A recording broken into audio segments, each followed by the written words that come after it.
찬송가 325장 함께 찬양드리겠습니다.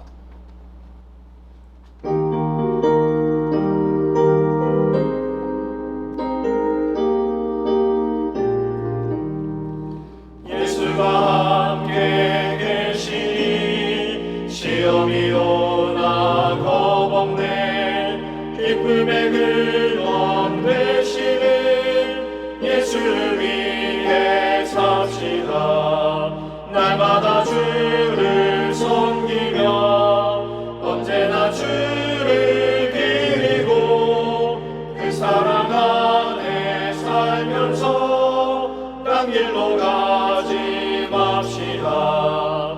이 세상 사는 동안에 주 이름 전파하면서 무한한 복락 주시는 예수를 위해 삽시다.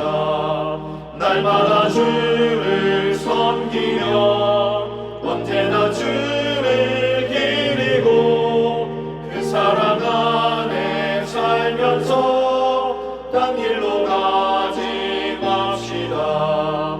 이 세상 친구 없어도 예수는 나의 친구니 불의아이를 버리고 예수를 위해 삽시다.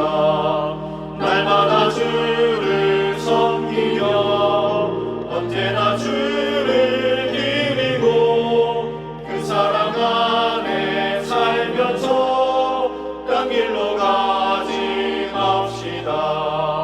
주께서 심판하실 때 잘했다 칭찬하리니 이러한 상급 받도록 예수를 위해 삽시다. 날마다 주를 섬기며 언제나 주를 기리고 그 사랑 안에 살면서 딴 길로 가지 맙시다. 함께 기도하겠습니다.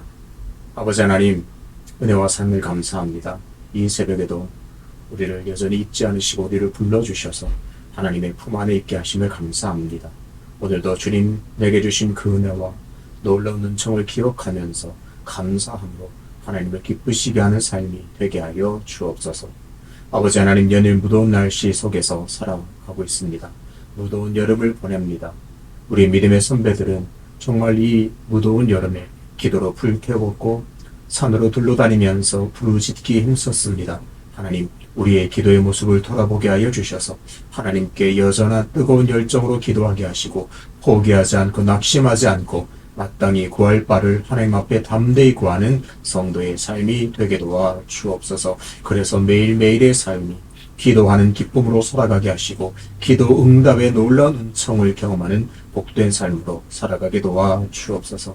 아버지 하나님, 수유제일 교회 날마다 은혜와 능력을 부어 주셔서 하나님이 기뻐하시는 교회, 하나님의 마음을 시원하게 해드리는 교회로 우뚝 서게 도와 주옵소서. 속히 보이는 교회를 허락하여 주셔서 마음껏 예배하고 마음껏 전도하며 마땅히 교회의 사명을 더욱 감당할 수 있는 교회로 이끌어 주시옵소서. 주이서 담임 목사님에게 영육간의 강건함을 허락하여 주셔서 이 무더운 날씨에 지치지 않게 하시고 곤비치 않게 하여 주시고 날마다 하늘의 양식과 지혜와 능력을 부어주셔서 말씀을 준비하실 때에 하늘의 능력을 더하셔서 선포하는 그 말씀을 통해서 성도들이 말씀 가운데 늘 머무는 복된 종의 삶이 될 수 있도록 인도하여 주옵소서. 오늘도 겸손하게 하나님의 말씀 앞으로 나아갑니다. 하나님, 말씀 가운데 하나님의 뜻을 깨닫게 하여 주시고 우리의 삶에 녹아있는, 여전히 드리고 있는 놀라운 은혜를 발견할 수 있는 복되고 귀한 시간으로 역사하여 주옵소서. 감사드리며 예수 그리스도 이름으로 기도합나이다. 아멘. 오늘 함께 통독할 말씀은 전도서 9장입니다. 이 모든 것을 내가 마음에 두고 이 모든 것을 살펴본즉 의인들이나 지혜자들이나 그들의 행위나 모두 다 하나님의 손안에 있으니 사랑을 받을는지 미움을 받을는지 사람이 알지 못하는 것은 모두 그들의 미래의 일들임이니라. 모든 사람에게 임하는 그 모든 것이 일반이라. 의인과 악인, 선한 자와 깨끗한 자와 깨끗하지 아니한 자, 제사를 드리는 자와 제사를 드리지 아니하는 자에게 일어나는 일들이 모두 일반이니 선인과 죄인, 맹세하는 자와 맹세하기를 무서워하는 자가 일반이로다. 모든 사람이 결국은 일반이라. 이것은 해 아래에서 행해지는 모든 일 중에 악한 것이니 곧 인생의 마음에는 악이 가득하여 그들의 평생에 미친 마음을 품고 있다가 후에는 죽은 자들에게로 돌아가는 것이라. 모든 산자들 중에 들어있는 자에게는 누구나 소망이 있으면 산 개가 죽은 사자보다 낫기 때문이니라.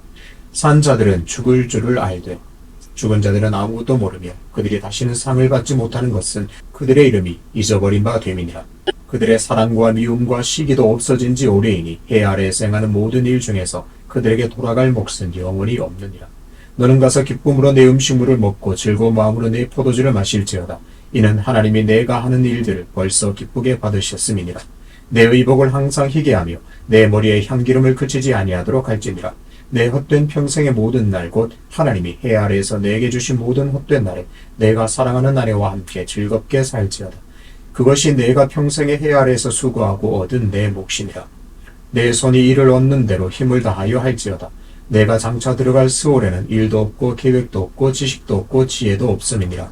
내가 다시 해 아래에서 보니 빠른 경주자들이라고 선착하는 것이 아니며 용사들이라고 전쟁에 승리하는 것이 아니며 지혜자들이라고 음식물을 얻는 것도 아니며 명철자들이라도 재물을 얻는 것도 아니며 지식인들이라고 은총을 입는 것이 아니니 이는 시기와 기회는 그들 모두에게 임함이니라.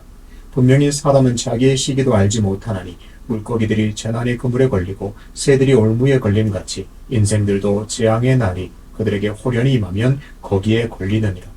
내가 또 해 아래에서 지혜를 보고 내가 크게 여긴 것이 이러하니 곧 작고 인구가 많지 아니한 어떤 성읍에 큰 왕이 와서 그것을 에워싸고 큰 흉벽을 쌓고 치고자 할 때에 그 성읍 가운데 가난한 지혜자가 있어서 그의 지혜로 그 성읍을 건진 그것이라. 그러나 그 가난한 자를 기억하는 사람이 없었도다. 그러므로 내가 이르기를 지혜가 힘보다 나으나 가난한 자의 지혜가 멸시를 받고 그의 말들을 사람들이 듣지 아니한다 하였노라. 조용히 들리는 지혜자들의 말들이 우매한 자들을 다스리는 자의 호령보다 나으니라. 지혜가 무기보다 나으니라. 그러나 죄인 한 사람이 많은 선을 무너지게 하느니라. 아멘. 삶의 의미를 찾으려면 이라는 제목으로 말씀을 전하겠습니다. 전도자는 앞에서 인생은 별거 없으니 살아있는 동안 마음껏 즐길 수 있는 것은 다 즐겨라 그렇게 말했습니다. 이어지는 오늘 본문 9장에서도 그 관점을 계속 유지하고 있습니다. 삶에 대한 비관적인 입장을 고수하면서 피할 수 없는 죽음을 근거로 인생이 헛되다고 말합니다. 전도자는 9장 앞부분에서 여러 사람을 예로 들면서 그 결말을 말합니다. 1절에서는 의인들과 지혜자들을 가리키면서 그들 모두가 하나님 손안에 있음을 강조합니다. 의인은 말 그대로 도덕적으로 선한 사람들입니다. 지혜자는 지식과 연륜을 바탕으로 세상을 슬기롭게 살아가는 사람들입니다. 하지만 이들이 아무리 선하고 슬기롭게 살아도 하나님께서 얼마든지 영향력을 행사하셔서 그들의 길을 바꿀 수 있다고 지적합니다. 전도자가 이런 말을 하는 분명한 이유가 있습니다. 사람이 선하고 슬기롭게 열심히 살아도 소용없다는 말을 하고 있습니다. 내 뜻대로 된다는 보장이 없고 결국에는 하나님이 얼마든지 그 길을 바꿀 수 있기 때문에 선하게 슬기롭게 애쓰며 사는 것도 의미 없다, 소용없다고 말합니다. 전도자는 또 의인과 악인도 결국에는 모두 죽음이라는 결말에 도달하게 된다는 사실을 지적합니다. 쉽게 말해 의인도 결국에는 죽음을 맛보게 되고 악인도 결국 죽는다면 굳이 의인이 더 낫다고 말할 수 있는가 질문합니다. 2절과 3절을 보겠습니다. 모든 사람에게 임하는 그 모든 것이 일반이라. 의인과 악인, 선한 자와 깨끗한 자와 깨끗하지 아니한 자, 제사를 드리는 자와 제사를 드리지 아니하는 자에게 일어나는 일들이 모두 일반이니 선인과 죄인, 맹세하는 자와 맹세하기를 무서워하는 자가 일반이로다. 모든 사람의 결국은 일반이라. 이것은 해 아래에서 행해지는 모든 일 중에 악한 것이니 곧 인생의 마음에는 악이 가득하여 그들의 평생에 미친 마음을 품고 있다가 후에는 죽은 자들에게로 돌아가는 것이라. 전도자는 2절에서 여러 종류의 사람들을 대조하면서 이들 모두가 죽음을 맞게 된다고 강조합니다. 깨끗한 자는 율법을 잘 준수하는 사람을 말합니다. 깨끗지 아니하는 자는 말 그대로 율법을 지키지 않는 불경건한 자들입니다. 전도자가 보기에 이들 모두 죽음에 이르게 됩니다. 그렇다면 율법을 잘 지켜서 정결하게 사는 것과 그렇지 못한 것에 무슨 의미가 있나, 무슨 차이가 없나, 차이가 없다고 말합니다. 마찬가지로 제사를 드리는 자와 제사를 드리지 않는 자도 마찬가지입니다. 제사를 드리는 자를 지극하면 제물을 잡는 자라는 뜻입니다. 하나님께 제사하기 위해서 정성껏 제물을 잡고 하나님을 예배하는 사람입니다. 하지만 전도자가 보기에 죽음이라는 이 관점에서 보자면 정성껏 하나님을 예배하는 사람이나 전혀 제물을 잡지 않는 사람이 별 차이가 없어 보입니다. 그래서 인간의 결국 종착지인 죽음의 관점에서 보자면 선인과 악인, 맹세하는 자와 맹세하지 않는 사람이 별 차이가 없습니다.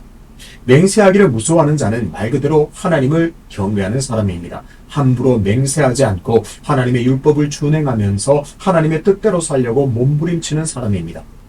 이렇게 하나님의 말씀을 두렵고 떨림으로 지키면서 그렇게 살아가는 사람이나 전혀 하나님을 두려워하지 않는 사람도 결국에는 다 죽게 된다면 그들의 삶이 별 차이가 없이 결국 똑같다, 그렇게 주장합니다.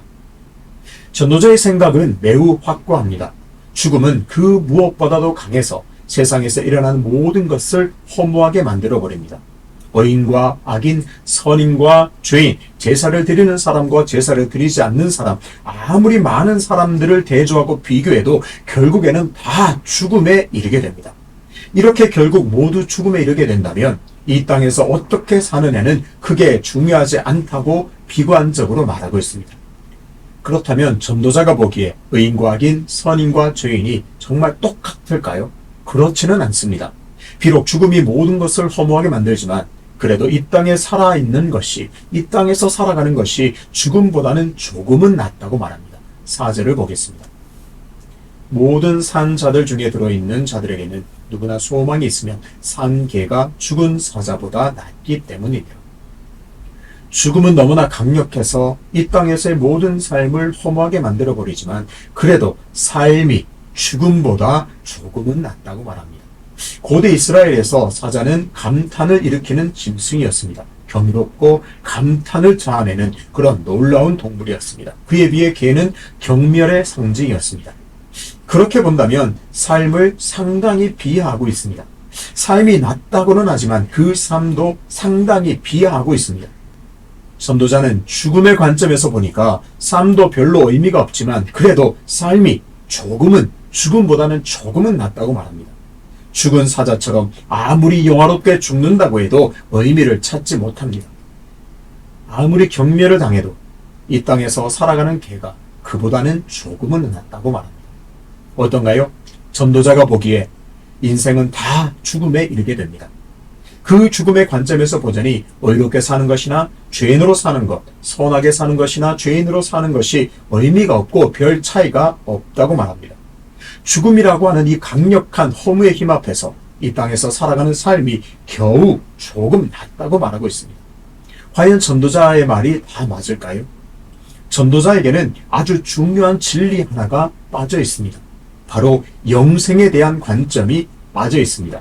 그래서 죽음은 너무나 강력한 허무이고 죽으면 다 소용이 없는데 이 땅에서 어떻게 사는 것이 무엇이 중요한가, 그렇게 말합니다.